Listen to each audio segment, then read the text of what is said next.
And ladies and gentlemen, we are live. It is Monday, April 10th, You had to look. 2023. You had to look. I had to look. It is the Voice of Reason podcast. That's how my day and life and week is going. As always, my name is Sean Phillips, and I am joined alongside my two co-hosts, the one and only Andrew Van Beber and Travis Kirkendall. Gentlemen, how are you two doing today? I'll be glad when 6 weeks rolls around and I can relax and do nothing for a while. This is my. I believe this is going to be my only free night of the week, if I'm not mistaken. I'm not sure. I believe this is my only free night of the week. So yeah, this week's crazy for me as well. I've got makeup drill tomorrow. I have the show, our Hollywood Championship Wrestling taping tomorrow. Makeup drill again on Wednesday. Getting things squared away Thursday and Friday. Flying out to Louisville, Kentucky on Saturday, and then back Monday night. So it's quite the week. I will tell you one thing. I'm not going to get on the skylift with Travis Kirkendall anytime in the near future. I had some bad luck. We had a lot of bad luck last week. Do tell. You share with the folks how fun your life is up at so many 100,000 or 100,000 feet. How many hundreds of feet? Come on now, let's not get. Yeah, how many hundreds of feet? We were like 90. It was like a smokestack on a school. So you can't like climb up it. It's like all the equipment's like mounted to like this brick smokestack. No, our first lift. I've never been on this one. I guess it's like a newer model that they got. We got in the air. We started working, and then it decided to shut off on us. And this specific machine, it has two batteries, and there's a sensor, or I don't know what it is, that like communicates with the two batteries. It broke. The technician was trying to get us down, and there's usually like an emergency feature that gets it down immediately. Right. But there was no power. There was no communication between the two batteries. So we spent like a good hour and a half just like wondering what the hell was going on and how we are going to get down. So what he ends up doing, he runs jumper cables from his truck. Oh my God. Powers this lift up to get us on the ground. This is safe. Another problem with this lift, to get on the back side of the smokestack, we needed to actually, some of them have like a swivel on the jib. It's like the very end of the lift. And we needed to actually swivel to get to the back side of this. Well, this one was just like, you couldn't swivel it. So there was like really no way for us to get on the back side. So we're like, hey, this lift doesn't work. It's a piece of shit. But two, we need to get it on the back side of this stack. Okay, yeah, we'll get it for you. So I guess someone in management talked to their sales team rep and told them what we needed specifically. The sales team rep, I guess, had no idea what he was doing. We get our list, like, yep, this one turns. Cool. We get up there, and it actually doesn't turn. So it turns only for storage purposes. Once you're in the air, it does not turn. It's straight up. Yeah, it's like the other one. It's straight up and down. You can kind of move it like this, but like the actual jib on the end doesn't do this. So it only does that for storage purposes. So we're like, hey, they're like, we call them. Yeah, sorry guys, our salesman messed up. We sent you the wrong model. So we ended up putting in some overtime on Friday. It was just well, hey, ridiculous. that's good though. I mean, I guess a little bit extra. Shout out Stevenson. They're losing their game, I guess. I don't know what's going on with them over there. They're usually on it. Oh my God, what a week dealing with those guys. Well, I'm glad you're here and safe and on the ground. I still think they're safe. They look sketchy, but they're fine. I know the weight limit on those things. Two of you guys would be one of me, and so there's no way I'd get up in that thing. 1,000 pounds. Well, there you go then. But I think once you turn the jib on those, the limit gets cut in half. So then it becomes 500. So you got to be careful because then you got all your equipment and you're wearing a harness and you got your tools. So you're strapped in. So you still have to strap in, even though you're inside you still have to strap into it then. You're strapped, like you're clipped off to the basket, unless you climb out of the basket, which I was having to do quite a bit. That's a whole bunch of. See, I don't know. You say the weight limit, and you got to carry around 50 pounds of balls of steel just to get up in the air that high. So, yeah, damn well. Hey, but I will say this: my birthday's not until August, but I got an early birthday present this week: 2 tickets to Eric Clapton at the Savas Center. Hey, boys. I saw that. Savas Center, Eric Clapton, Bryson and I. anything. What killed me is $900 floor seats. $900 floor seats for Clapton. I have $122 nosebleeds. $900 if you want. I mean, right down there, right. Rock and Roll Hall of Fame. Where is he at? He's at not the Savas. It's not the Savas Center anymore. What do they call that thing? Where the Blues play? I forget. My dad would know. It's not Enterprise Center anymore. It's not the. It's something. Are you talking about like what Scott Trade? That build? No. It's not Scott Trade. Well, I don't know what the name of that. It's some. What arena? What in St. Louis? Yeah. Is it? That's not Scott Trade, is it? Where the Blues play? Yeah. It was. It's Enterprise. It's Enterprise. Yeah. Well, whatever. That's where it's at, and so. I saw Barry Manilow there. That was a good guy. Oh, really? Yeah. Well, And then I saw Barry Manilow again in Vegas and plan to do it a couple more times before it's all said and done. Man, if Eric Clapton's still doing coke, you're in for a good show. Oh, by the way, Sean, your dad said if you got drilled, the beard has to go, Staff Sergeant. Let me just get my shaving profile out of my ass, and then we'll be good. Yeah, Murdog chiming in there. Unfortunately, it will have to go. So that's the games we play. Join the club. Join the club. One more thing before we get into tonight. For those of you, man, I tell you what, I'm going to brag on our boy Sean Phillips here. Saw the Derby City Wrestling. I said to my wife, "Look, honey, I'm on the big TV." Saw the back of my bald head right there, third row, watching me a little Derby City Wrestling. Very clean production, my friend. Very good job, and he also got to do an interview too. Travis, you'll have to look at the YouTube link if you haven't yet. But he did that's your big champion guy right there, right? That you were interviewing. Yeah, Danny Limelight. Yep, Danny Limelight. So very, very. It was very entertaining, and shout out to Sean for that. You're making the dreams come true, baby. Slowly but surely, one day at a time. Yeah, no, it was a ton of fun. This upcoming show that we have on Sunday, going to be a bit of something. As many of you guys know, there was an active shooter in Louisville today. The more details are kind of still coming out about that. So as we get more details and stuff, that might be something we talk about here coming up in the coming weeks. Yep. So it'll be, we hear about these things all the time. And I've got a lot of friends in Louisville now, and just checked up on them to see how they were doing. All of them were safe. Yeah, I checked in with Matt. But it'll be kind of interesting to see how, going to a city where something like that happens and is real recent, just the morale of people. So I told Sean today that we were wanded down when we came into that venue. So, and I mean, from what I understand, from what Matt had told me, that the part of town where that venue's at, they're trying to revitalize that west part of Louisville, and one of your wrestlers is he's kind of a promoter there too, right? Or is he? Well, not one of our wrestlers. Gilbert Corsi, one of our commentators, and acts as an executive producer on the show. Right. Yeah, he is the news anchor there for one of the Louisville television. Yep. stations. And he's a very, very good Emmy Award-winning investigative reporter. Very, very good at his job. Cool. Well, I don't know how we're not going to get the tinfoil hats on too heavy tonight. We'll save that for next week. But start with the poll. Oh, the poll question tonight was start there. I think that's a good starting point. We asked this week, you would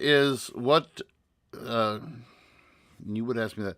What social media do you use the most? And this week's come on, here we go. Groups, and there we go. This week's, sir, wow. Okay, so we had somebody actually added Reddit to our list too.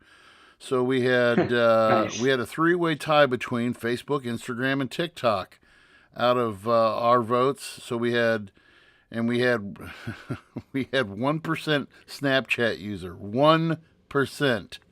Well, and then I think you can only pick the poll. You're only able to pick one thing, right? Yeah, and I said, which one do you use the most? Facebook, Instagram, Okay. Snapchat, Okay. TikTok, LinkedIn, Pinterest. I put LinkedIn and Pinterest. Just I wanted to cover everything in case they're, we do part of our demographic is grandma or Don't forget something. about oh, what was that one that it got shut down? Tumblr. Oh God, I forgot all about Man, Tumblr. Yeah, that but site was wild back in the day. I didn't even know. I didn't know Reddit. I guess I don't get too much into Reddit. I didn't see Reddit as a social media platform, but so with out of all of these, obviously Facebook and Instagram are tied together, right? Those are both owned by Meta. Meta. TikTok is owned by a Chinese company. LinkedIn. I think Pinterest is tied in with Facebook too, aren't they? Is Pinterest Uh, a Meta? Let me do a little Google check of that. Keep going. But what we're looking at tonight is the restrict law. For those of you who haven't, and we had our buddy Colby Coleman asked this morning on what is the restrict law, and we can read. I just read the basic bill summary is this, and I will take it straight from the bill summary. The Restrict Act will allow the Secretary of Commerce to address/ban technologies that have been determined to threaten U.S. national security and to do so in a timely manner. So, commerce is not under the Commerce Clause in the Constitution. That would be Article 1, Section 8, I believe is what it is. Commerce is to be regulated by Congress. So any means of regulation or regulation of trade or looking into improper trade practices is looked into and is basically handled by Congress. This Restrict Act is going to give more power to the executive branch, to the president's branch, especially under the Department of Commerce, under the Secretary of Commerce, and will give that person more oversight, if you will, more oversight to the Department of Commerce, less oversight to Congress, to basically determine, okay, is this said technology is it a threat to our national security? Now, what this is being umbrellaed under is, they're calling it the TikTok ban, but there is so much more to this law. And the fear that and I'll give the rest of this and you guys can chime in. The fear that a lot of people are having is, okay, when you're talking about doing and it doesn't just say technology. If you look at the body of the bill, it looks at foreign entities, and it lists basically, what was it? It was China, Cuba, Russia, Venezuela, and India, I think. I No, don't think India was on that list. Is it the BRICS nations, pretty much? I'm trying to find. I know what you're talking about. I'm trying to find it right but now. it's so the wording and the bill is 55 pages long, and I got kind of lost in all the minutia of, I mean, the first 15, 20 pages are just definitions of, and you can get lost in all the definitions of who can be who can be persecuted. Well, who can be prosecuted under this law, and when you read China, Cuba, Iran, North Korea, Russia, and Venezuela. Okay, I must have missed. I don't know who I missed then, but some of the verbiage in this bill is very, it's vague. It's very vague, and there's a number of different let me just read this. So I'll just read a little bit. So this is what was released by the Senate a couple weeks ago, and this is just kind of what they call like a press release kind of thing. Vendors from the U.S. and allied countries have supplied the world's information communications and technology for decades. In recent years, the global ICT supply chain has changed dramatically. A number of prominent foreign vendors, many subject to the control of autocratic and illiberal governments, have gained significant market share in a variety of internet infrastructure, online communications, and network software markets. The growth and prevalence of these untrusted vendors pose serious risk to the nation's economic and national security. The Restrict Act comprehensively addresses the ongoing threat posed by technology from foreign adversaries by better empowering the Department of Commerce to review, permit, and mitigate ICT transactions that pose undue risk, protecting the U.S. supply chain now and in the future. So, what this Restrict Act will do is it'll require the Secretary of Commerce to establish procedures to identify, deter, disrupt, prevent, prohibit, mitigate transactions involving information and communication. So basically, data sharing. Technology products in which foreign adversary has any interest and poses an undue or unacceptable risk to our national security. So basically, recognizing risk and from let's just start with your guys' initial thoughts from the get-go, and then we'll go from there. Initial thoughts. So this has kind of been an issue that's been going on for some time now. I mean, I remember, first of all, let me say I understand the concern of Digibyte, or I think is the name of the company that owns TikTok, Yes, right? right. I can understand the concerns there because apparently there are connections with the members or owners of Digibyte being part of the Chinese Communist Party. That's just what I've heard lawmakers say. I haven't actually Googled to see if that's true or not, but that's kind of the thing being thrown around. And I can understand why they would be worried about, obviously, that being on, because I know they did a ban for for federal phones, like for government phone usage, like TikTok's not allowed on there. Totally get that. I can understand why that would be a concern. But where I'm kind of don't understand, and I'm not a user of TikTok, but I don't understand how they're worried about, or how they can control people's use, like everyday people's on their own phones use of this. I mean, most people, I don't think they're sharing I don't understand the national security concerns with it. I can see the misinformation thing, the argument, I can kind of see that. But I don't really have articles to back this, but I've read through so I follow some Congress people on Instagram. I've read a lot of the comments when all the hearings were going on. And the general consensus is most people are against this. That's just reading through social media comments. So whether those are real or not, I really don't know. But a lot of people were against it. And one of the things that kind of I remember reading, and a lot of people were saying this, was, they're going after TikTok for spreading misinformation and things like this. But TikTok, the platform, has shown more about what's been going on in Ohio than any of our U.S. news sources or any of these U.S. social media sources. People on the ground. People on the ground, exactly. So I hear that argument, and I totally get why people are against it for those reasons. And I've said this before, I'll say it again. I'm always skeptical and I'm always concerned when any kind of branch of the government wants more power to do anything, especially in the name of national security. I mean, we saw what the Patriot Act was, and that's like a whole nother episode. Well, but I've seen that comparison too of this to the Patriot Act, right. Which you're probably more knowledgeable on that than I am, because I was probably too young when that came out to really get it. Well, before I go to that, Sean, what do you think? It's definitely an interesting kind of time that we're in, especially I'm not familiar in U.S. policy history. You might be, but if we think about it from a realistic standpoint, the idea of the internet's actually relatively new in the grand scheme of things. Has there ever been any kind of bill or law that has kind of been pushed beforehand to I would maybe say censor or limit things on the internet in the United States? Yeah, so give me a second here. So in the first attempt that I remember coming out was during the Clinton administration. Let me find the name of it real quick. And this was because here's my thoughts on it are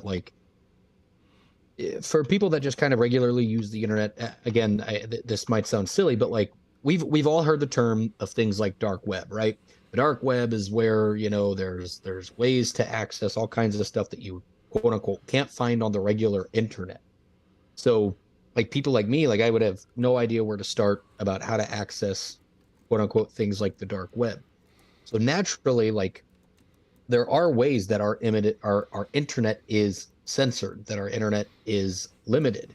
And so this kind of thing, if I'm understanding it correctly, like sites like TikTok or whatever it could be, would essentially kind of fall into this category as things that would be found on the quote unquote dark web. Well, which I think is kind of like a funny term that is kind of used and coined to like scare people away from like some of the other things, because my understanding is like some things on the quote unquote dark web are just websites from other countries and stuff Right. like that. But we do so the idea that they can restrict us or can restrict people's viewing habits is real. I mean, even look at China. Like look at what people can or can't access over there, even if you have a VPN. So it's definitely something that we should be thinking about. I mean, if these kind of restrictions do come to fruition, like we are making moves to becoming more restricted to the things that we have access to, like nations like China, like North Korea, like these places that do put big restrictions on what the citizens of their country can or can't have access to. So one of the first things that came out, and I couldn't think of the exact. I want to make sure I got the name right. This was a Bill Clinton sponsored bill that went through Congress. Actually, in his first year of his, was this the first year? This is during his second term. The Communications Decency Act Yes, of I was just about to jump in on this. 1996. And this was done in an attempt to basically keep minors from getting access to sexually explicit materials on the internet. Now, you have to remember, 1996, we're talking dial-up days, okay? There wasn't streaming video in 1996. I remember when my buddy in college got AOL. They gave out a ton of these free the free so many hours of, and how the internet worked then and how it works now is you had to pay. Before it was like you had to pay to get on dial into somebody's server to surf the web. And so what this law did was basically it was to quote unquote protect children. And so the case Reno versus what was it? It was Reno versus American Civil Liberties Union.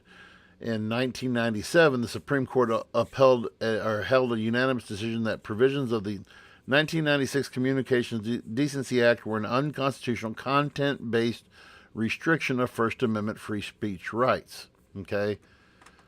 So can I add something to this? Go ahead. It's kind of a fun fact, because I've heard about this before. So another reason, or big reason this law was created, you could thank Jordan Belfort, Wolf of Wall Street. So Stratton Oakman, a brokerage firm, sued Prodigy Services, an internet service provider, for defamation in the 1990s. Mm-hmm. Stratton was founded by Jordan Belfort, who convicted of securities fraud and all that stuff we saw in the movie. But he was one of the big reasons why this whole bill came to light. So you can thank him for that. Here you go. This is from that script of like the Section 230. No provider or user of an interactive computer service shall be treated as a publisher or speaker of any information provided by another information content provider. Yeah. This is one of those things. I remember the first time I ever saw somebody, when I was working for the Corps of Engineers in 94 at Lock and Dam 21 up at Quincy. And the lockmaster and of course they had super fat, what at the time was probably low grade internet today, but back then, and he's, oh, look at this weather report here, Van Beber, and I can click on this button and I can go to this page and that page. And, he was using, I think it was called Netscape was the browser back in the day. And so he's like, oh yeah.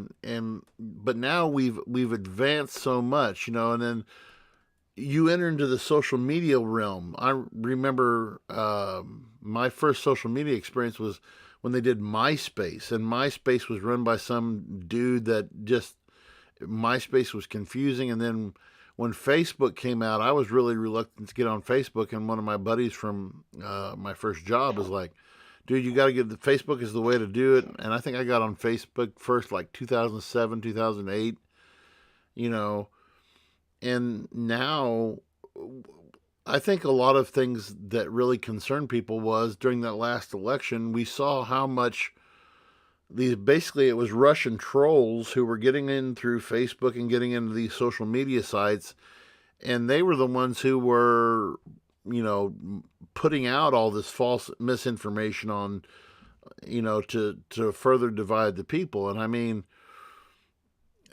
I really wonder what this is about. If this is about trying to edit who does what on the internet, or who's providing it, because you can't. I don't think they'll be able to. How are they going to enforce this? Is my first question.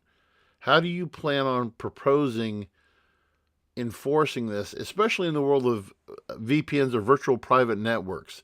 I have Norton based securities on my computer, and it comes with a VPN, and I use, except when we do when we're not doing the podcast, I usually have my VPN turned on. There's a lot of confusion with the use of VPN in this bill, because it's not like specifically stated, but the way it was kind of worded, a lot of people are questioning it. So for some of the people who don't know, so a virtual private network, and I first became familiar with this when we went to China. If we wanted to communicate with folks back home on Facebook or through, I still remember FaceTime was still kind of a new thing, because Sean was the only person who had FaceTime at the time, and I used Sean to face. That's another story. But we I had to FaceTime and to gripe at one of my classrooms at 2:00 in the morning. But anyway, we had to, because what China has is they basically call it and you mentioned earlier, they basically have what's called the Great Internet Wall, or I forgot what the official name is, but China has such a chokehold on what goes on within. TikTok's not even allowed in China. TikTok is not even allowed in China because, like you said earlier, Travis, it does provide. I thought they controlled it. I thought they controlled the media that was presented on Oh TikTok yeah, they control whatever they control. So their what is it called, WeChat or whatever it is that they have over there. Their WeChat is like Facebook, Uber, DoorDash, everything all rolled into one nice, neat little package. To where, they have the China's version of TikTok is called Douyin. Yep. Douyin, and the Chinese version of TikTok called Douyin is limiting kids' time on the app to 40 minutes per day and bans all overnight use. Isn't it all like educational stuff too? Like a lot of it is. It's not like the stuff we see here. Their version of TikTok is way different than our American version. Like, yeah, a lot of their stuff is educational, or it's not stuff that'll make you a complete fucking potato. Like it's stuff that has, actual merit, where my For You page now is just a bunch of people trying to shoplift from grocery stores and watching the security guards catch them and empty their backpacks out. You watch 2 videos fully, and then that's what your entire algorithm exactly. That's where I was just getting ready to go. So these algorithms, and one of the things that I sent to you guys today was from the EFF, which I'm not sure what they're it's like electronic freedom something. But one of the points that they brought out is, okay, if you really are concerned about what national security or what people are data mining or if they're concerned about this, they should, to quote these guys, they said, Congress should focus on comprehensive consumer data privacy legislation that will have a real impact. If you're worried about information getting out, stop allowing these companies to do data mining on all of their. That's what I was going to add. We're accusing TikTok of doing things that our own U.S. companies are doing to us, like right. Essentially, right? I mean, our own companies are doing the same exact thing to us. So the Well, difference other than the fact that this is a Chinese-owned company versus? because that they believe that they believe that TikTok is selling information to the Chinese government, where to me the same thing happens on Facebook because I mean we have I mean there's red whenever you see a red flag come up, I mean the Facebook police are always in full force. If you do something that is contrary that is what's the word I want to use that violates what they call it their policy or their user policy. They put you in Facebook jail and all this other stuff. So I mean, it's something to really how much they're really getting into. And then you mentioned the logarithm or algorithm rather, the algorithms that they use is really scary because people. I used to think before I even knew what an algorithm was. I recommend people to watch. First of all, there's a video that was produced and it was on Netflix for a while now. YouTube shows it. Social Network. The Social Dilemma.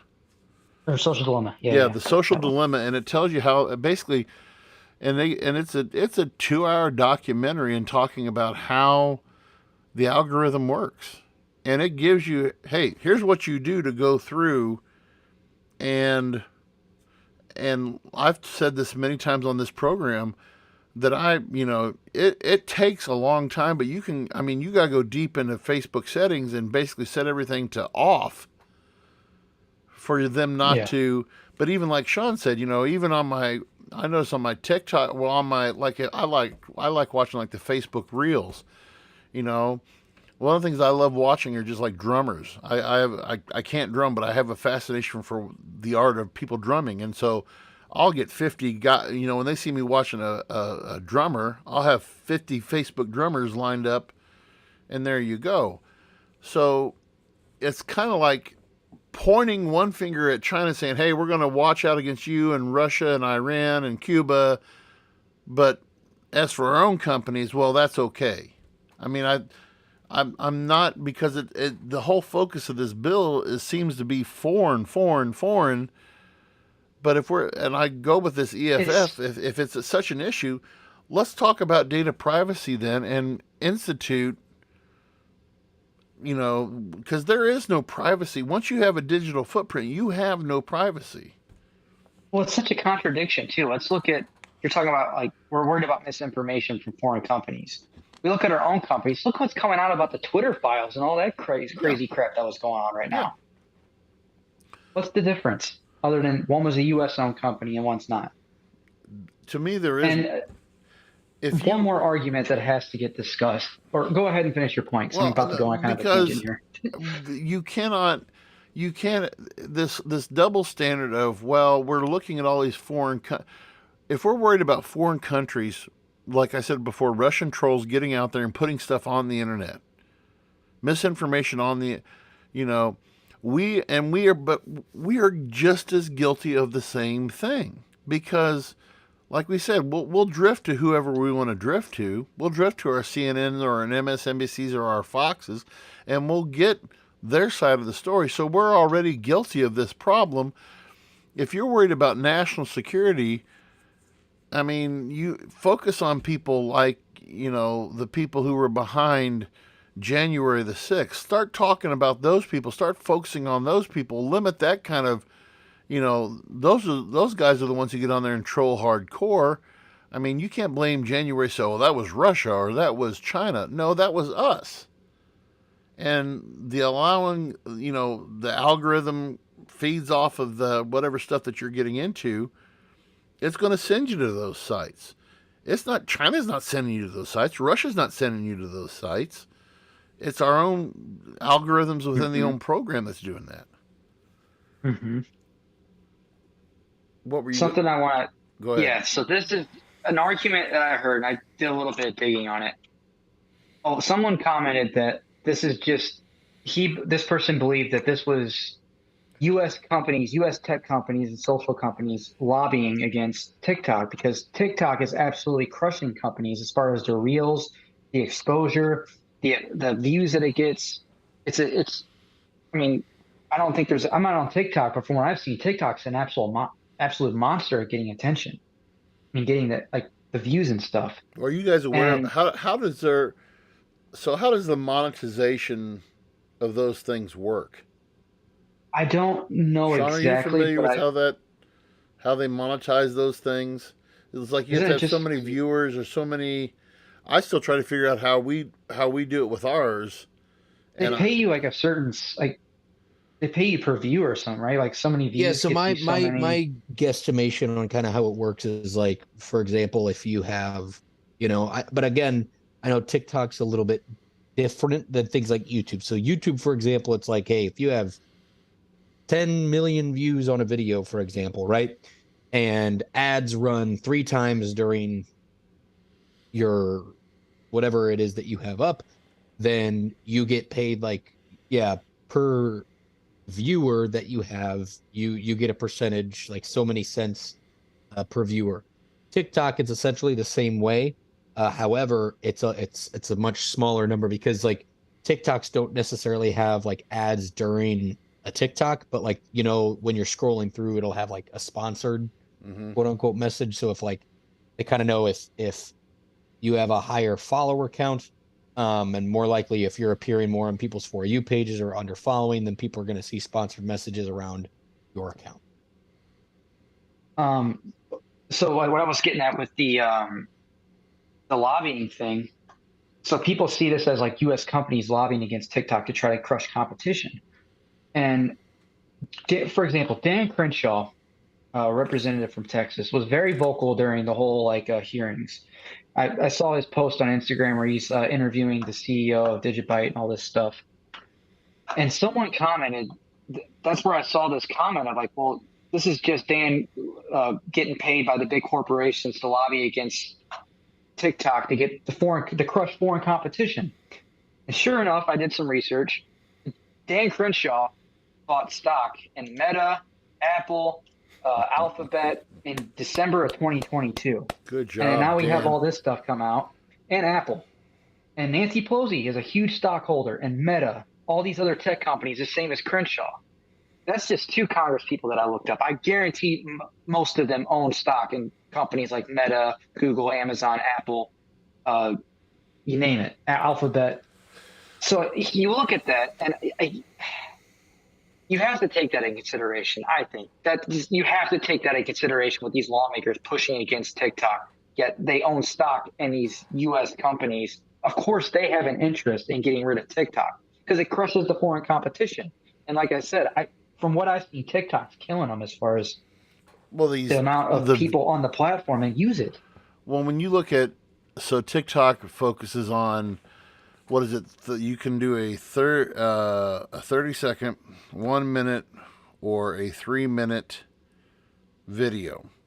Right, and you have Instagram Reels, right? YouTube Instagram, Shorts, Facebook Reels, stories, same concept. But when I don't want to say the mindlessness, because there are legitimate people, there are serious influencers who make their, I don't know if I even want to say honest income, but they make an income from making there's so many tricks on how you can make money at doing it, at making videos on YouTube or on to get paid on these TikTok too. They make bank. Fine. This is not a brag on my son, but my son puts together these meaningless, and I don't want to say meaningless, but these 30-second, he puts together these little 30-second reels on YouTube. He has a YouTube page, and all they are just different clips from different, he just goes out and he does screenshots of anime, okay? Gentlemen, no lie. I asked him, I said, well, show me, and he's already got a pretty good library. He's got a few followers. He has, and I swear on a stack of Bibles, I'm not making this up, he had one 30-second reel that has 54,000 views. Okay? Crazy. This is a 10-year-old kid. And I said, well, let's get you monetized. And he said, I can't. I said, what do you mean you can't? I said, put it on my account then. He said, well, because I'm under the age of, and they won't. I'm like, you here we are. We've been this, and it's a slap in my face because, hey, we've been doing a podcast for 2 years and we have, and here's my son does a 30-second, 54,000 viewers, and It's amazing what those short videos can do. but so that's kind of where I'm going. You said exactly where I'm going, Travis. It's amazing what those short videos can do. And I go back to what you were saying about our two congressmen. Think about how much. Why would this be something that bothers them? Because think about how much you can do with 30 seconds. Think about how much you can do with 30 seconds on, like Sean said, on my, on your For You page. When you first log into TikTok and you go to that For You page, and they've got you lined up 1,000 deep of stuff that they know that you'll go into, and if you're, it depends on who you're going to go to, on how it can influence you. And what platform do these Congress people use? Are they using TikTok? I don't know if any congressman. I don't know. I mean, I know from what I'm seeing, they're using Meta. They're using Facebook. They're on Instagram. Facebook. They're using the U.S. companies. Yeah, they're not using Facebook. I would assume they're not using TikTok if there's a ban on using foreign phones for. Well, and TikTok. I know there's some that have Snap accounts that have Snap pages. Yeah. Snap page. Yeah, it's all internet. I mean, it's U.S. based. I don't know of anybody who. You got Sean. Say what you're going to say. I'll look. I just wanted to add on what Travis kind of said. So this is just Dan Crenshaw. Okay, this isn't anybody else. It's just Dan Crenshaw. Yeah, some related readings.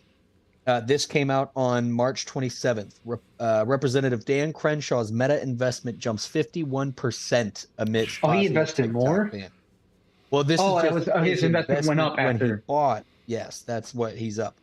But also on October 25th, 2022, Dan Crenshaw bought Wynn Resorts, which Wynn Resorts up 95% since Dan Crenshaw purchased stock on October 25th, 2022. So, yes, even some of the folks that, our Pike County friends really do like are kind of skeezy, slimeballish when it comes to, guess what? It's not all Nancy Pelosi and her husband. It's all of them. That's why when I see like they're pushing like policies and stuff like this, you've really got that is stuff you really do have to look at. Like, well, because you want to know what else Dan Crenshaw bought a lot of stock in recently? I'm afraid Tesla and Rivian. Oh, of course. Mm-hmm. Electric and now vehicles, they're doing which they're doing the EV push. about. Yeah, which yep. So there's a list on here. I mean, so here, members of Congress with TikTok accounts in January. 1, 2, 3, 4, 5. How long is this? Oh, this is. So you have 1, 2, 3, 4, 5, 6, 7, 8, 9, 10, 11, 12, 13, 14, 15,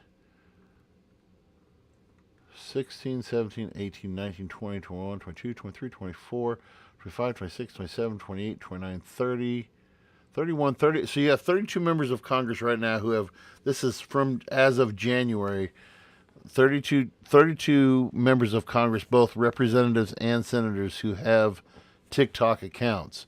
Some not a very big number, all things considering. Alexandria Ocasio-Cortez. Well, of course, she has one. Ilhan Omar of Minnesota, Rashida Tlaib of Michigan. Trying to think of any other big names that are on this list. Bernie Sanders, John Fetterman. That's the guy who beat out Dr. Oz in Pennsylvania. Kristen Gillibrand. So, I mean, there's not any, these other ones of people. But then I think it's interesting. You have states that have a total ban on TikTok from government devices, including Nebraska, Indiana, Idaho, Iowa, South Dakota, Maryland, New Hampshire, Georgia, Tennessee, Ohio, on and on and on and on and on. Okay. And I get that. But in 2020 when Trump tried that executive order to try to ban TikTok, I mean, that went over about as much as it didn't go over well at all. No. People, so the question we come back to on this discussion is what are they really trying, what are we really trying to control here? What is your object? So what you're saying, Travis, is, I mean, you see this from the financial point of view, that like your representatives who have bought into Meta and who are owners, you know. And he just so happens to be very vocal about this whole TikTok thing and against it. I put two and two together, and I draw that conclusion. I don't, based off what I've seen. And this Could is a topic for another day. And if we could ever get, I doubt we'll ever get him back on ever again. But if we could ever get Chad Perkins back on again, he didn't like us after the last time we had him on.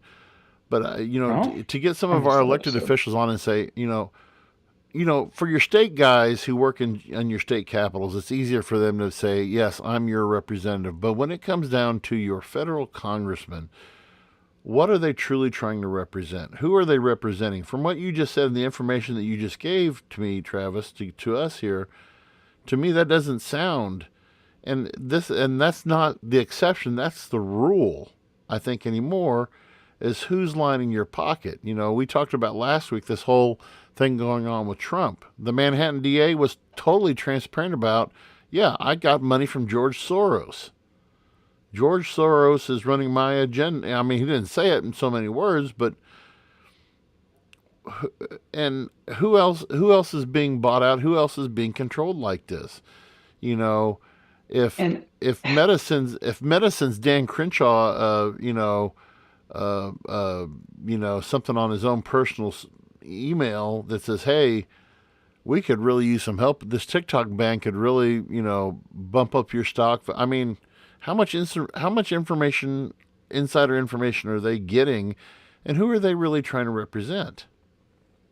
And I got to add one more thing, and I keep poking at Dan Crenshaw, but I think he's making himself a great example of this. So he made a statement when he initially started buying stocks, I read in like 2020, right before, like, I guess the whole crash and then the stock market boom or whatever. Right. He made a statement that as a congressperson, in order to like get ahead and support your family, you should be able to buy stocks. That was his claim. He's like, to support my family and to make a good living and like to do that kind of thing, we should have the right to buy stocks and ETFs at the least. He makes that statement, and yet I look